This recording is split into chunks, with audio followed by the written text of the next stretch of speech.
Well, now we are in section 5.6, which deals with discrete dynamical systems. And this is one of the most important sections I would consider in the book and a very important concept in math. So up to now, in chapter 5, you have learned about finding eigenvalues and eigenvectors. That's the topic, right? The big topic of chapter 5. And you have found real eigenvalues with real eigenvectors, and you have found eigenvalues, complex eigenvalues with complex eigenvectors. And all of this contributes to this section 5.6. So let me just see here. I don't want to highlight all of it. They have in the beginning of chapter 5 in the book, they talk about spotted owl population.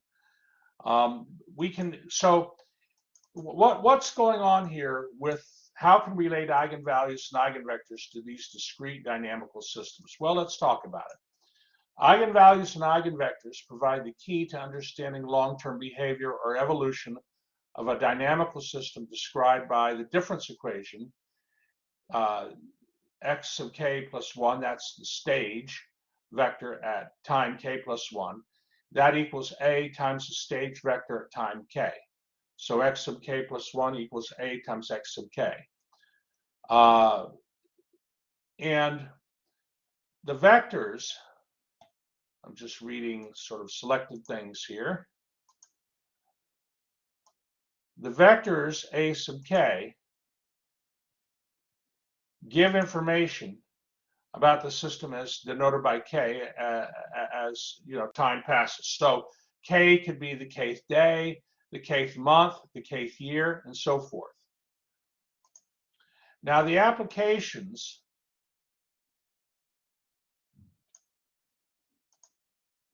the applications in this section focus on ecological problems because they're easier to state and explain, say, than problems in physics or engineering. However, dynamical systems arise in many fields. Okay. So let us proceed here. Let's move forward and talk about this idea here. So, okay, one moment, let me just,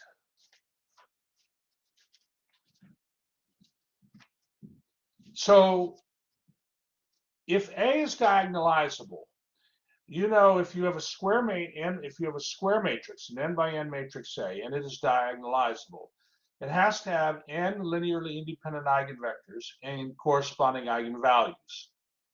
Okay, and what we want to do is we want to say, okay, the eigenvectors from this that live in this n-dimensional space would form a basis for the n-dimensional space. In other words, you can take some initial vector x sub 0 and write it as a linear combination of the eigenvectors. Okay, and based on that, you can make use of that to find a general formula, for, or an expression for the stage vector x sub k, and it can be written in terms of eigenvalues and eigenvectors. So let me see if I can. I want to make sure I'm being very, very clear with this. One moment here. Okay. So let me go to the whiteboard. Okay, and show you what I mean. I just want to clarify. Okay, so let's say you have an n by n matrix, and it has, let's say, eigenvectors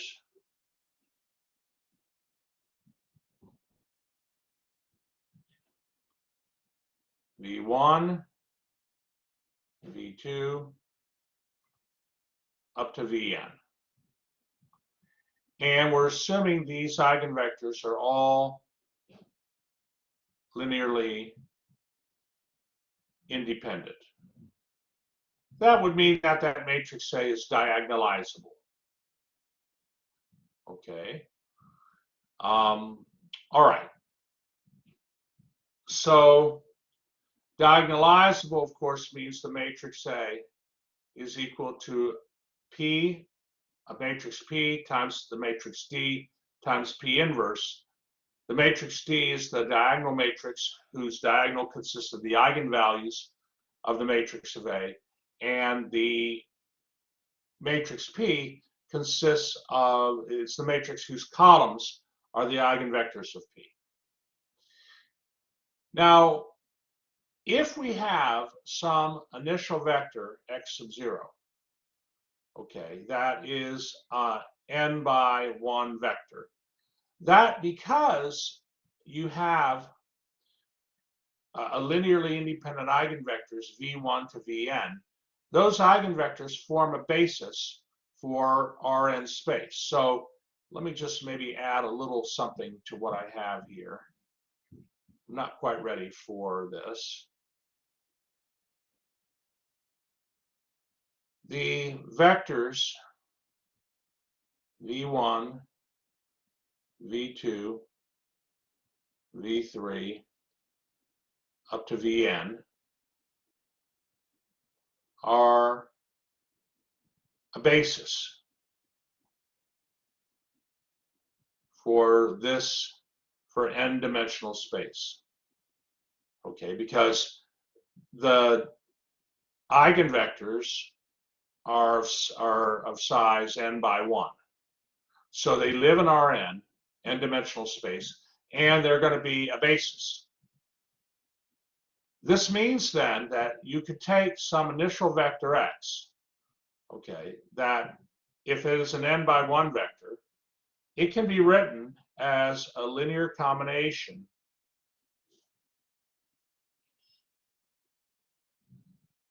of all of the eigenvectors, because that's one of the properties of a basis. If you have a basis for an n-dimensional space, then any vector that lives in that space, in this case our x sub 0 vector, any vector that lives in that space can be written as a linear combination of your basis vectors.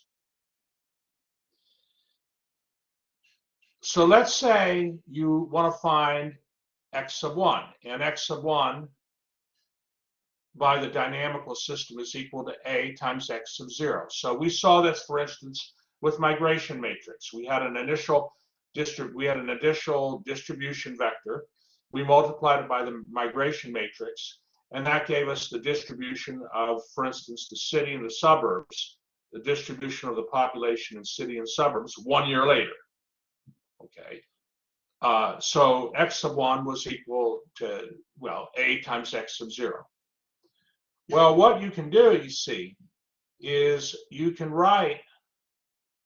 put in the C1 V1 plus C2 V2 all the way up to Cn Vn. And then you can write this as C1 times AV1 plus C2 times AV2 all the way up to Cn times AVN. So what you did here was you distributed this matrix A across all those vector terms. And then you pulled out the constants from those products. Well, since A times V1, since V1's an eigenvector, A times V1 would equal lambda 1 times V1. And A times V2 would equal lambda 2 times V2. And A times Vn would equal lambda n times Vn. Right? So now you have an expression for the stage vector after one iteration. That could be 1 month, 1 year, 1 hour. But you have an expression for finding x sub 1. I mean, yes, you could find x sub 1 by taking the matrix A and multiplying it by x sub 0. Yes, you could do that. You could find that vector x sub 1 that way, but you could also find the vector x sub 1 using that formula. And that formula shows that x sub 1 can be written as a linear combination of the eigenvectors of the matrix A. Okay, now we can continue with this idea. We can continue with this idea. Okay, let me separate out a little space here. So now, like, that's right, Mikhail, that's right. So for instance, if you have x sub 2 is A times x, hold on, x sub 2 is A times x sub 1. But x sub 1 is equal to C1 times lambda 1 V1 plus, we keep going here, Cn, I'm not writing all the terms down. Let me just write the first and last term down. Right, so this would be true because of this way x sub 1's written. Okay, so I'm substituting in for x sub 1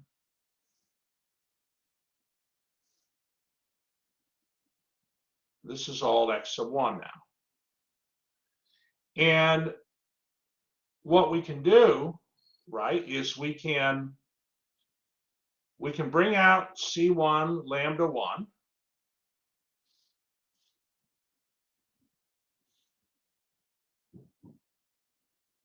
And basically you can bring out the scalars, which are the C's times the lambdas, You're distributing that matrix A through all the terms, but you can bring out the C's times the lambdas. So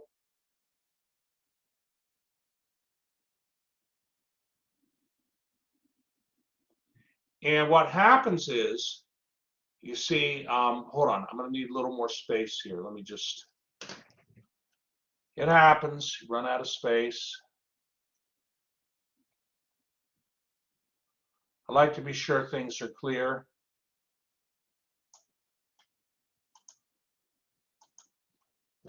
Okay.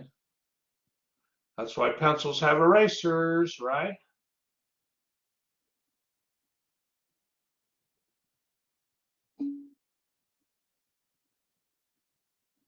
Man, I'm still running out of space. Hold on. I got to do a little better, class.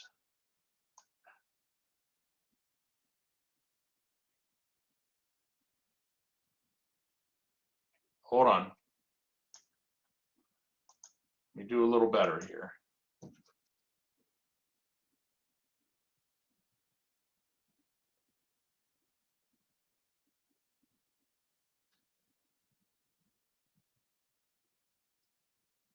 Hold on.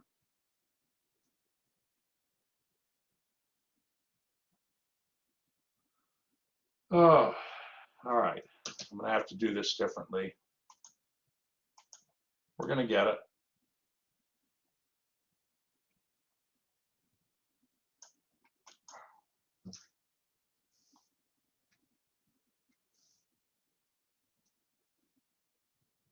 I'm going to be very, very careful.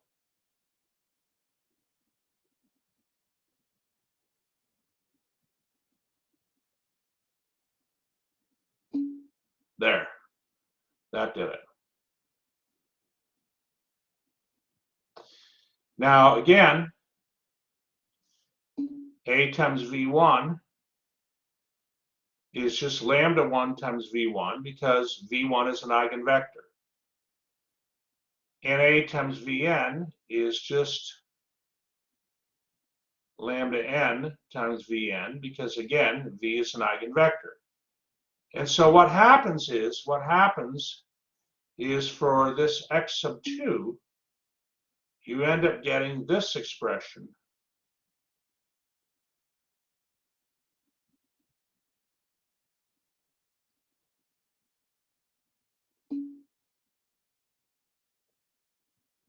Hold on here.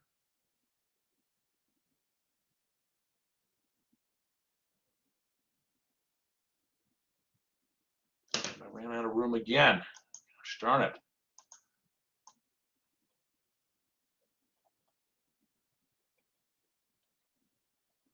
I want to be sure everything's very, very clear. This is so important. You have to forgive me. I'm just, I don't know. I have to, sometimes getting this on one page is kind of hard, right?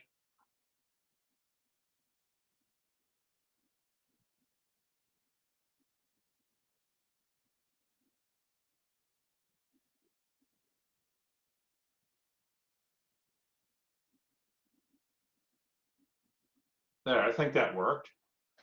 So now we have an expression, right? We have an expression for x sub 2. Here it is.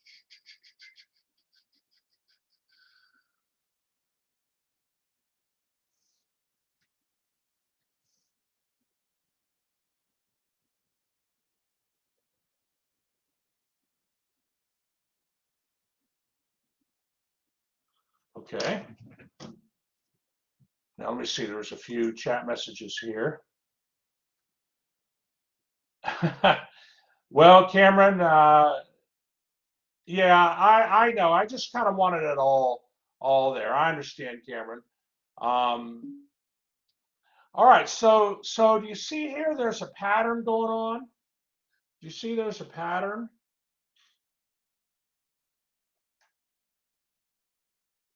If you had to do x3, I mean, we know what x1 is. We know what x2 is.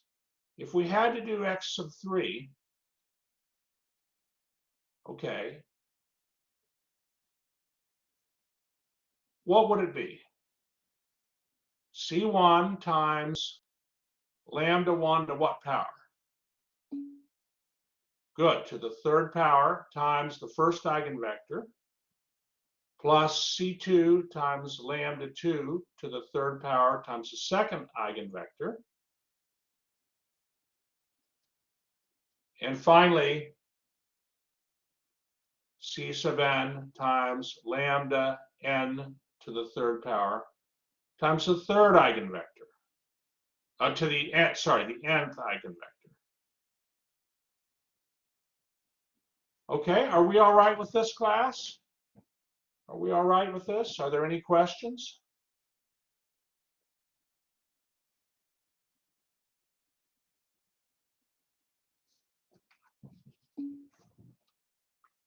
All right, yeah, give me a thumbs up if you're good with it.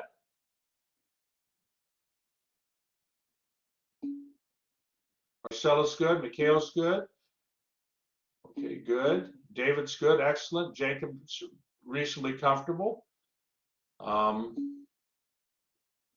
Cameron's good. Okay, wonderful, wonderful. Well, now if we, are there any questions before I go back to, Bellen's good, excellent, excellent.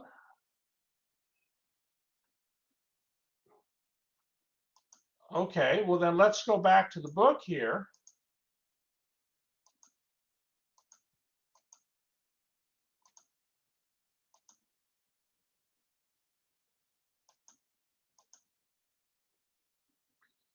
Okay, so in general then,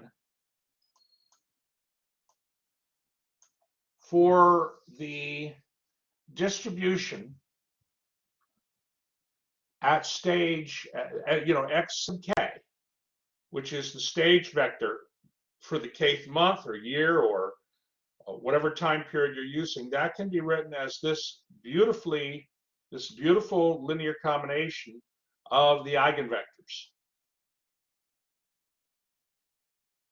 And what we're interested in is what happens over time to that stage vector x sub k.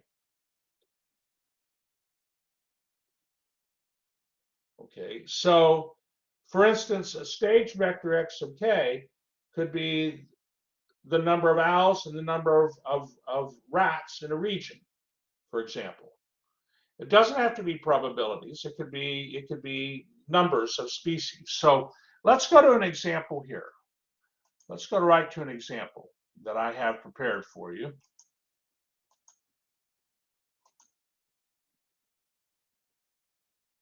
Okay, let me give you a moment to copy down this example. Okay, it's worth doing, and then we'll discuss the solution.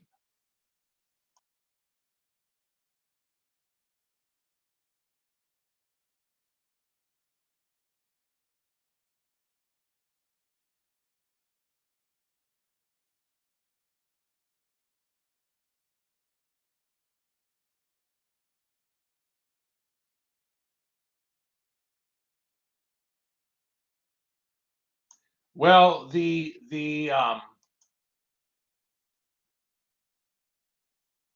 O sub k here is the number of owls after k months, and R sub k is the number of rats. So what you're doing here is you are, normally a system in terms of like biology, the owls can't survive without the rats, right? The owls can't survive without the rats. So you're going to look at basically you want to know if these species that interact with each other, the owls and the rats, you want to know if over time the population of owls and rats is going to grow? Is it going to remain stable? Or will those populations go extinct? Okay, that's when they talk about the evolution of the system. That's what they mean. What happens to the owls and the rats over time? Okay, so, all right, take a moment to copy that.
Okay, so let's think a little bit about this now.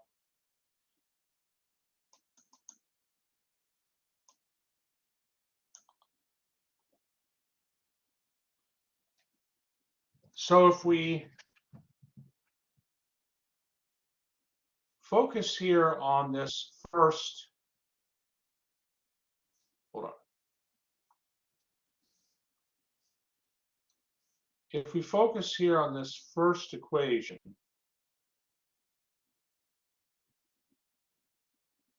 so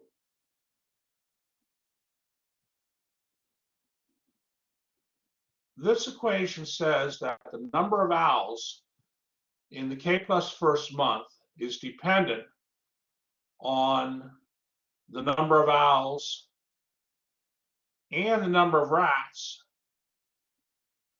from the previous month. And the number of owls in the K plus first month equals 0.5 times the number of owls the previous month plus 0.4 times the number of rats the previous month. So if the owl population, okay, O sub k in the kth month goes up, what happens to the owl population in the K plus first month? If O sub k increases, what happens to O sub k plus 1? Does it increase or decrease? I mean, let's try to make sense of these equations.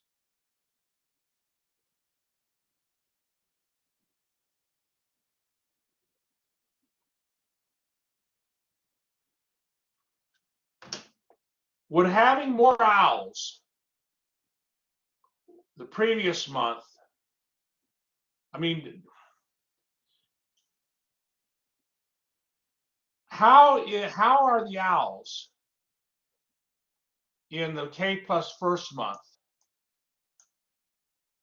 how are they related to the owls in the previous month and the rats in the previous months?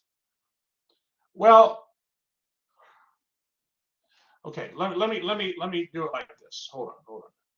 Let's say you have this, O sub k plus 1 equals negative 0.5 times O sub k.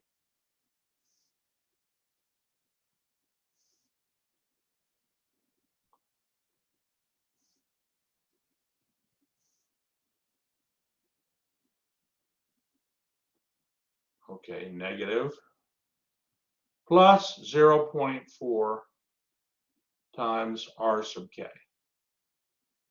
Would this equation make sense? Does this equation make sense? And I appreciate all responses. Cameron's initial instinct was yes, but now he says no.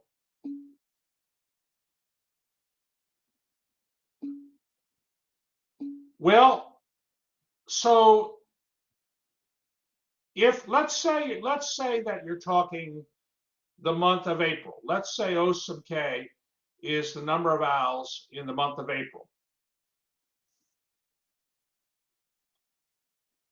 Would having more owls in the month of April mean you would have more owls in the month of May? Should having more owls in the previous month mean more owls in the next month?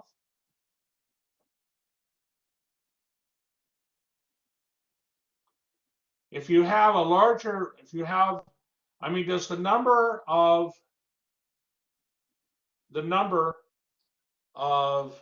owls in the region this month affect the number of owls in the region the following month? Why? You're right. David's right. Cameron's right. The number of owls in the region this month will directly affect the number of owls in the region the next month. Why is that? And it'll be a positive effect, right? It shouldn't be a negative effect. How are they directly related? How is the number of owls this month going to affect the number of owls next month? The more owls this month should mean the more owls next month, right? Why?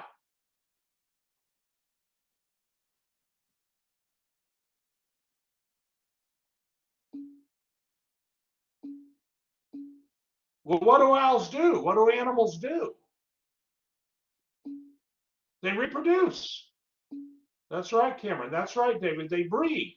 So we would expect that, right? But we're talking here, that's right. So the owls this month, the Kth month, the more owls there are, the more owls are going to be in the K plus first month. Now, what about the rats? The rats this month, it seems that the owls, if there are more rats this month, the Kth month, are there more owls in the K plus first month? Why? All right. Why is that? Why is that? Why would why would rats influence the population of the owls? That's right, Mikhail. The owls are better fed. Less of them die of starvation. Or if the owls get weak, they just won't survive, right? They need food. Okay, so biologists sampled data and they came up with these equations, and we want to make sure the equations make sense. Now look at the second equation. The second equation relates the number of rats next month to the number of owls this month. And let's see, we have a 1.1 in front of R sub k. That's a bigger number than what? So why is 1.1 here? Why is this number here positive? This means that the more rats there are this month, the more rats there are going to be next month. The rats reproduce faster. That's right, Mikhail. And they reproduce faster than, for instance, the owls might reproduce. But then here, this negative p, well, this is going to be negative 0.104. Why? Now that's a negative number. Why is that? This means the more owls there are this month, that's going to negatively affect the number of rats. The more owls there are this month will negatively affect the number of rats there are next month. Why would that be?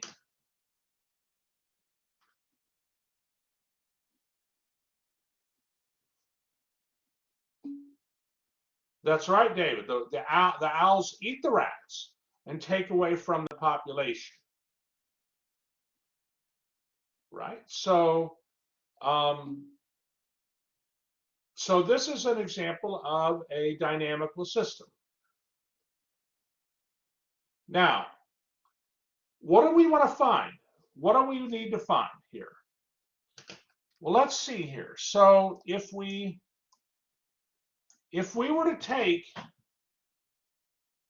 let me see. If we were to, and I'm gonna just go to the whiteboard. I know I'm gonna need the space. I know I'm gonna need it. Hold on.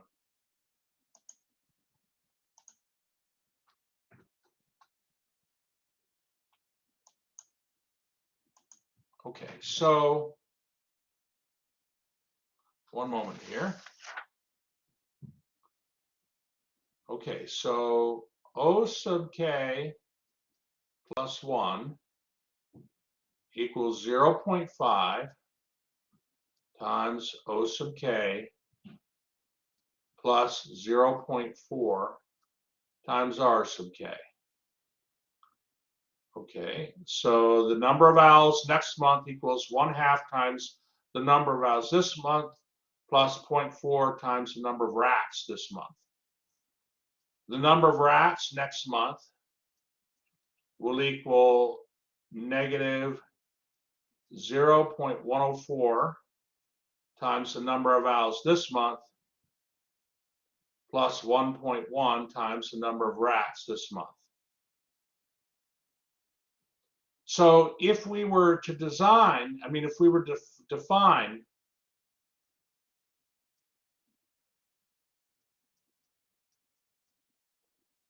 this matrix here, or this vector here,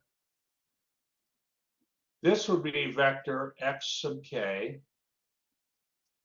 plus 1, right? Based on these two equations,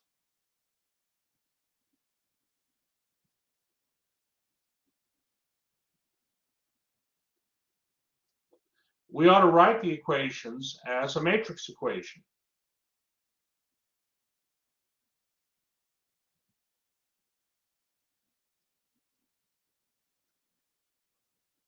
Okay, so we need a 2 by 2 matrix here.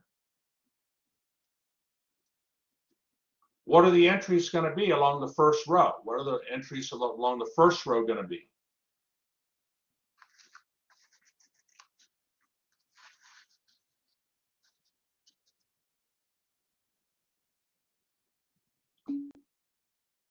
Okay. Okay. Right. Good, Mikhail.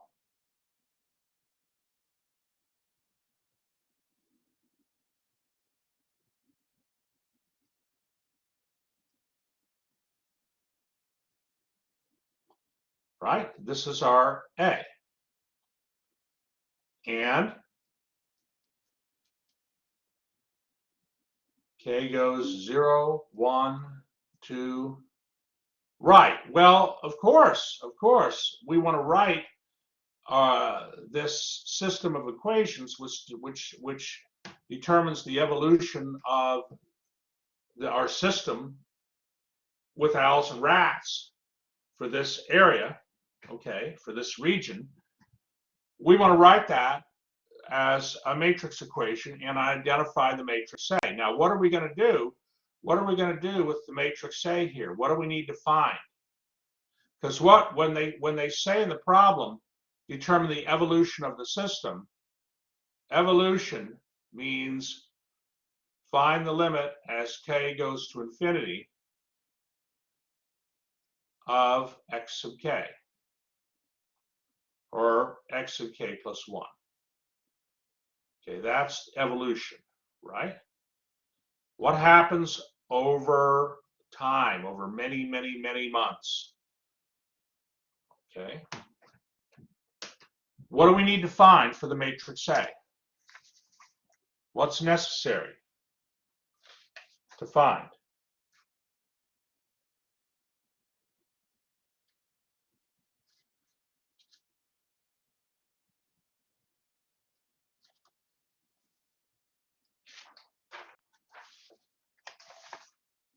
I mean, how are we going to do this? How are we going to find this evolution?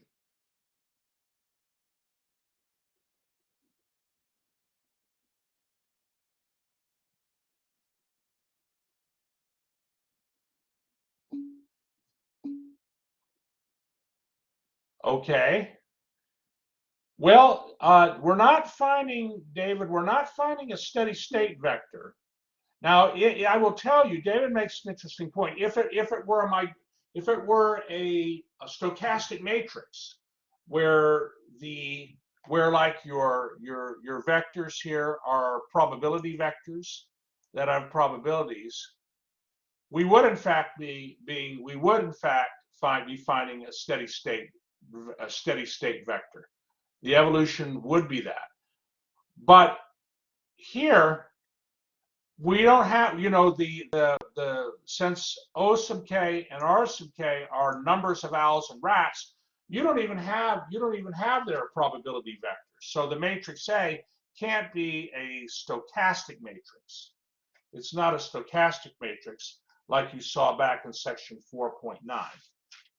But section 4.9 can be adapted to what we're learning here.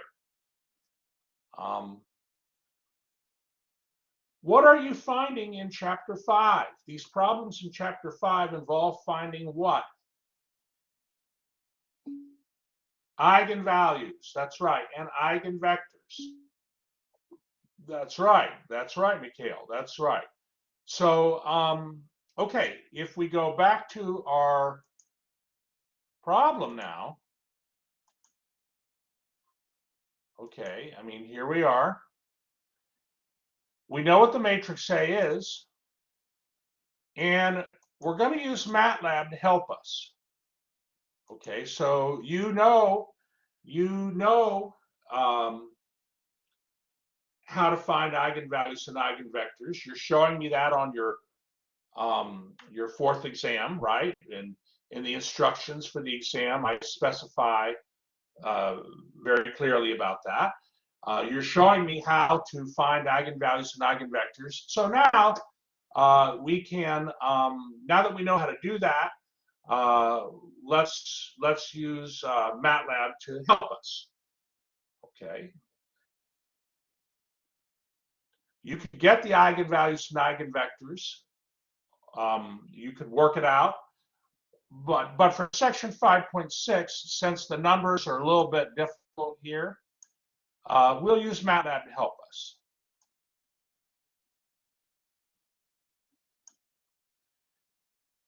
So in MATLAB, I'd like you to code in those commands.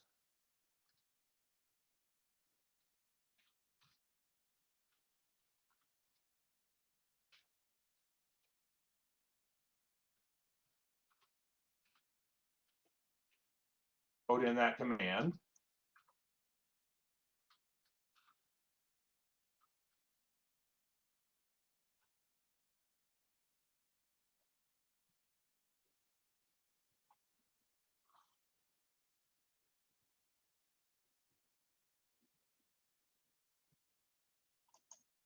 Okay, and let me just take you to the MATLAB real quick. I'll show you. Well, no. You put in the command, and you're going to get here one eigenvalue equaling 0.58 with corresponding eigenvector 5,1, and another eigenvalue equaling 1.02 with a corresponding eigenvector. Well, I want to be a little bit careful. Hold on. Let me go into the MATLAB here.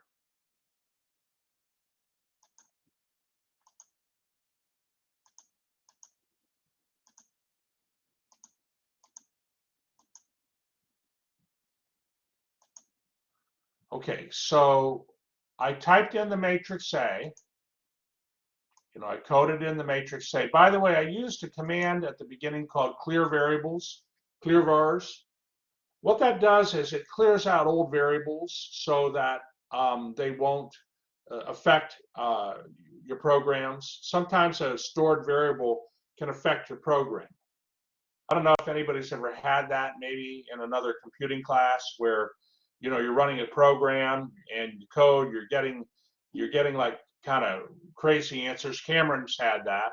And so clear vars ensures that all the variables are cleared out, and so whatever variables you assign are like new and clean. So okay, the matrix A, I typed in the 2 by 2, and then I typed in the command there that you see. And the I of the sim of A is going to compute the eigenvalues and eigenvectors. So the eigenvectors, EVR, well, the eigenvalues are going to be, I have it as 29/50ths for the first eigenvalue, which is 0.58. And the second eigenvalue is 51/50ths. Okay, right down here. And that's 51/50ths is 1.02. The corresponding eigenvectors are going to be, so you look vertically. Hold on, I don't know if I can have it both show. No. So 5,1 is the first eigenvector, and then the second eigenvector is 10/13ths 1. Okay. So MATLAB can easily get you your eigenvalues and eigenvectors. That's fine. Use MATLAB for section 5.6. Okay. And are there any questions before I go back to the solution?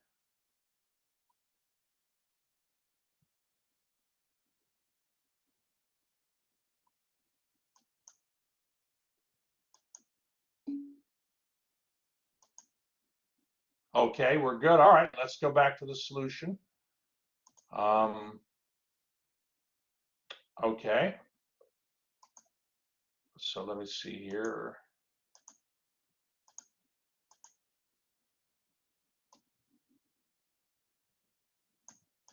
Right.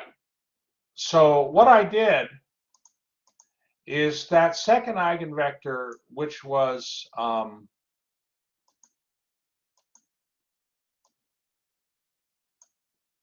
the second eigenvector, the first eigenvector 5, 1, I liked because integer values. The second eigenvector, which had entries 10, 13ths, and 1, I just multiplied that by 13 to get the eigenvector 10, 13.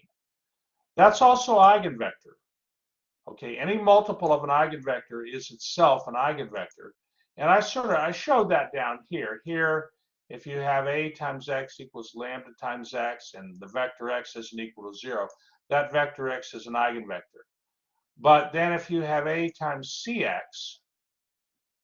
that will equal, so c times an eigenvector, we're showing c times an eigenvector is itself an eigenvector. A times c times x will equal lambda times c times x. Okay. Because I guess I can show that out a little bit more. A times c times x equals, let me see, equals c times a times x, right? You can bring that constant out front, right? And so that's going to equal c times lambda times x, which is lambda times c times x. So any multiple of an eigenvector is an eigenvector.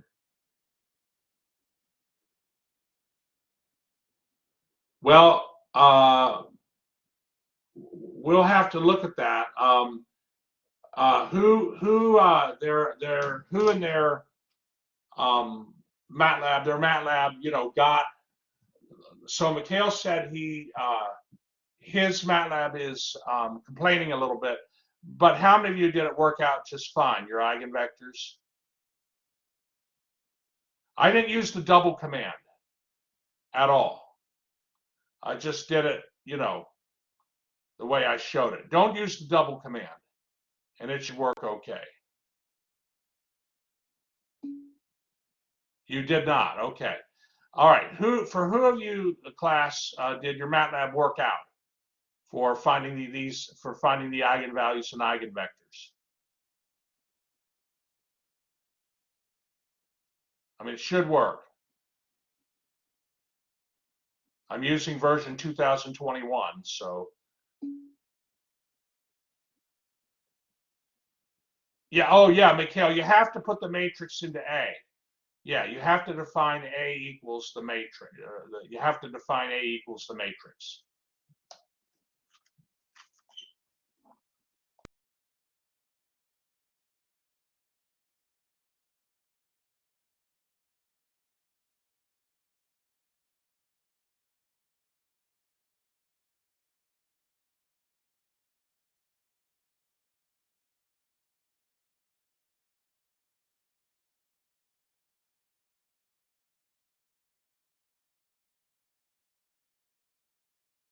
Okay, let me see. Hold on. There was, it works for David. Oh, yeah. So, yeah, remember, class, when you install MATLAB, you have to include the symbolic toolbox. So, Mikhail, I'm actually glad you brought this up. So, what happens is, and I experienced this myself, I did the recommended installation of MATLAB, but then it left out that symbolic math toolbox. And so you have to go back and get the symbolic math toolbox and get that installed in MATLAB. Okay, that's what you have to do. So remember, I mentioned I mentioned at the beginning of the semester when you install MATLAB, it gives you features to include, and you want to include that symbolic math toolbox. So Mikhail, just go ahead and get that installed, okay, the symbolic math toolbox. And I think I'm trying to recall how I did that.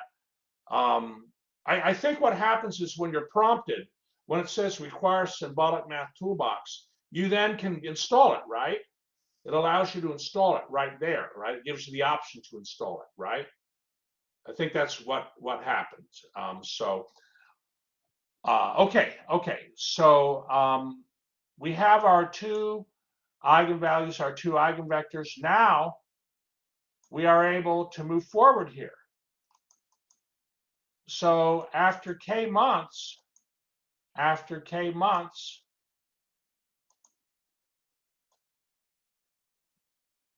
the number of owls and rats after k months will equal C1 times 0.58 to the kth power. 0.58 was the eigenvalue lambda 1, right? That was the first eigenvalue. And then the eigenvector V1 was 5, 1, plus C2 times the second eigenvalue, 1.02 to the kth power, times eigenvector V2.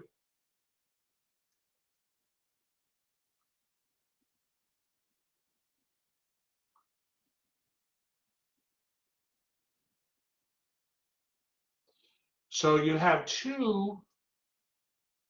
the number of owls after k months. I'm just doing after k months. I could have done k plus 1, but I'm just choosing x sub k. It's going to equal the sum of those two expressions. But the first expression here, C1 times 0.58 to the kth power, as k gets large, as k goes to infinity, what's 0.58 to the kth power going to go to? Yeah, it's going to go to 0. If you take 0.58 and multiply it by itself k times and let k go to infinity, that's going to go to 0. Because 0.58 is less than 1. So this means as k gets large, we can basically ignore this first part of our expression for x sub k and focus on the second part. That's the part that survives, basically. That as k gets large, that's the part that remains.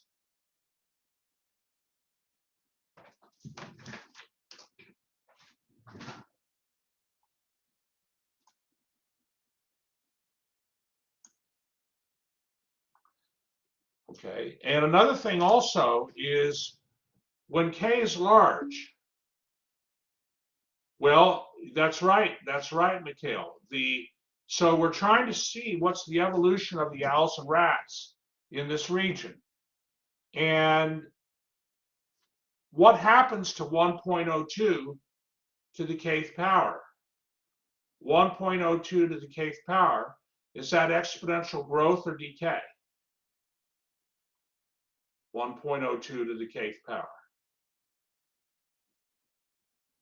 Does that indicate the owls and rats, the populations are going to grow, or exponentially grow, or exponentially decay?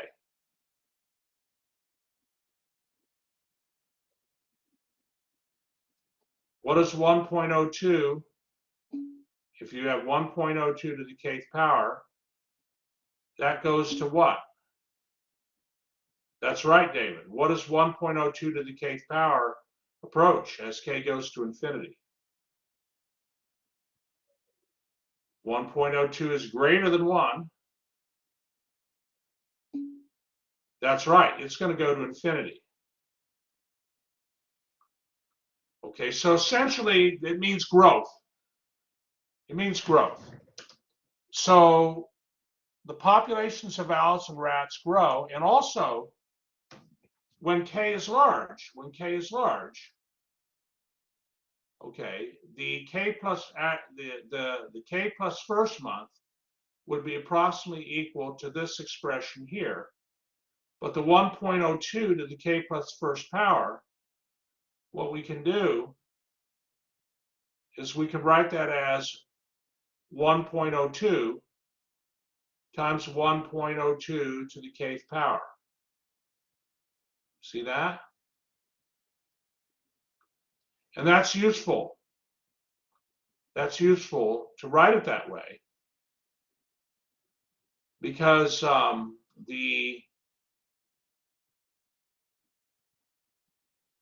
this part here,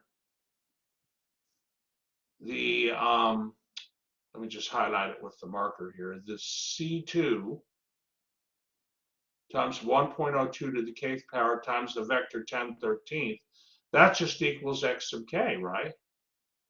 So x sub k plus 1 equals 1.02 times x sub k. This means eventually the number of owls and rats will grow by a factor of 1.2 each month. That's a 2% monthly growth rate. That's what that means. And also, eventually, for every 10 owls, so the eigenvalue has meaning here. The 1.02 eigenvalue has meaning, but the eigenvector also has meaning. Okay, because you have a 10 and a 13 here. Okay, and eventually, for every 10 owls, there will be 13,000 rats. So it said in the problem that the number of rats, R sub k, is given in thousands. Not the owls, but the number of rats. So, this example, obviously there have to be a lot of rats for the owls. Now, would it be, in real life, 13,000 rats for every 10 owls? Well, I guess it's possible because there are other animals that eat those rats too, right? Not just owls.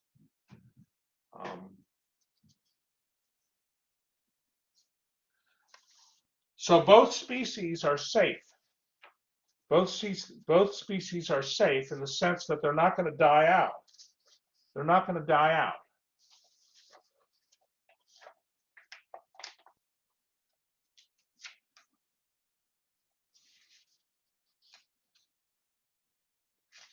Okay, are there any questions on that?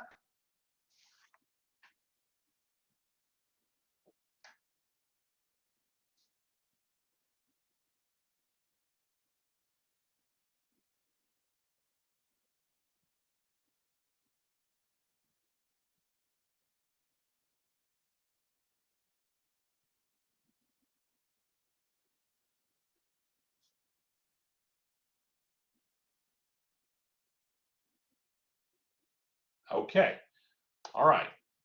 So you can see how these eigenvalues and eigenvectors give meaning to interpreting the evolution of a dynamical system. What would have to happen, by the way, for the owls and rats to go extinct? What would have to be true?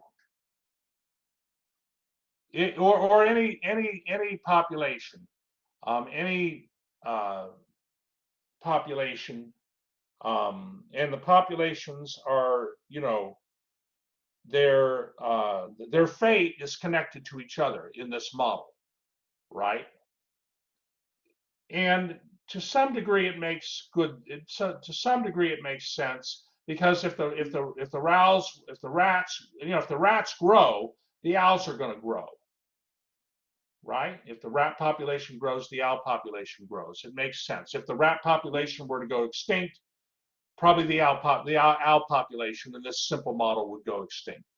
But how do we know when a population is going to go extinct based off of these eigenvalues and eigenvectors? Mikhail's saying that all the eigenvalues need to be less than 1, and that's absolutely right.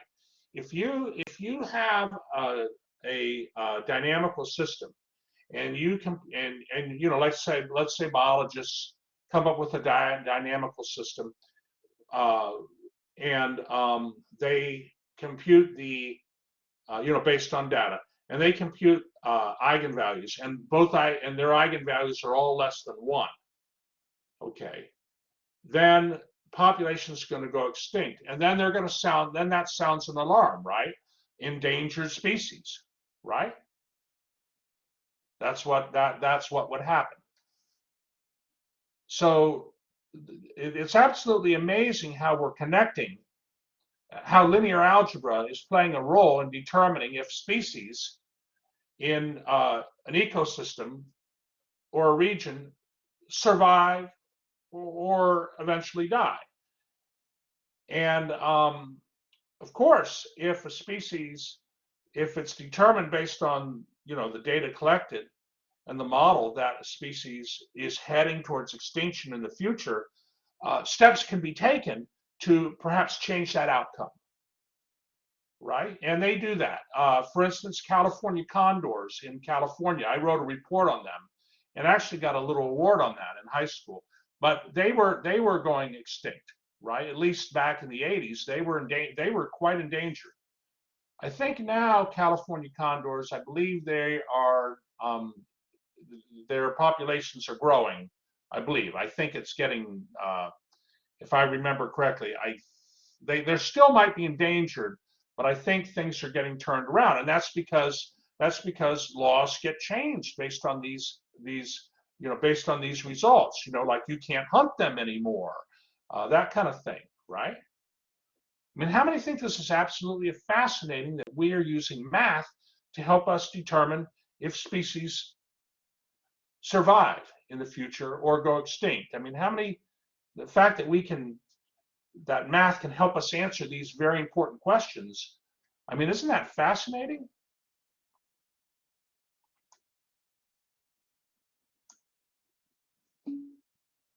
Yeah, Mikhail's liking it.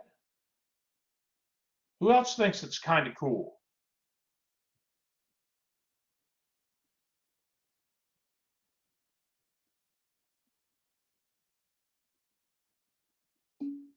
Okay, Jacob thinks it's very cool. All right, I'll take that. I'll take that. Excellent, excellent. All right, let me go ahead and stop the recording. Excellent.